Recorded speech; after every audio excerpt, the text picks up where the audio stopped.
பக்கத்து வீட்டு இளைஞன் போல பாந்தமாக வந்து போய் கொண்டிருந்த விஜய் சேதுபதி மெல்ல ரவுடியாக மாற முயற்சித்து இப்போது அதிரடி போலீஸாக அவதாரம் எடுத்துள்ளார். சேதுபதியில் மதுரையில் ஏசி ப்ரமோஷனுக்கு காத்திருக்கும் இன்ஸ்பெக்டர் விஜய் சேதுபதி இயல்பிலேயே நல்லவர், நேர்மையானவர், அழகான குடும்பம், அமைதியான வாழ்க்கை என்று அவரது நேர்கோட்டில் கிராஸ் ஆகிறார் மதுரை தாதா வேல் ராமமூர்த்தி. பதவி உயர்வு பெற இருக்கும் சேதுபதிக்கு ஒரு கட்டத்தில் இருக்கின்ற இன்ஸ்பெக்டர் வேலையும் பறிபோகும் சூழல். இந்த நெருக்கடியிலிருந்து எப்படி மீள்கிறார் விஜய் சேதுபதி என்பதுதான் கிளைமேக்ஸ். எதிர்பார்த்த வழக்கமான போலீஸ் கதைதானே. இதில் என்ன வித்தியாசம் இருக்கிறது என்றால் அது விஜய் சேதுபதி தான்.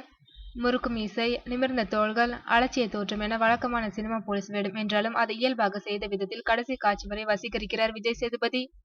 மனைவியிடம் காதலில் விழுவதும், குழந்தைகள் ஆசையாக அரை முழுக்க தண்ணீரை கொட்டி ஆட்டம் போடுவதுமாக ஜொலிக்கின்றார். சகல பலம் பொருந்திய வேல் ராமமூர்த்தியை கோவில் திருவிழாவில் வைத்து கைது செய்து அழைத்து செல்லும் காட்சியில் ரசிக்க வைக்கிறது.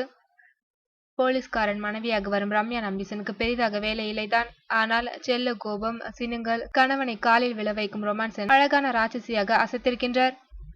வேல் ராமமூர்த்திக்கு இதில் பிரதான வில்லன் வேடம். அந்த உருவத்திற்கு அத்தனை கச்சிதமான வேடம் நன்றாக பொருந்துகின்றது.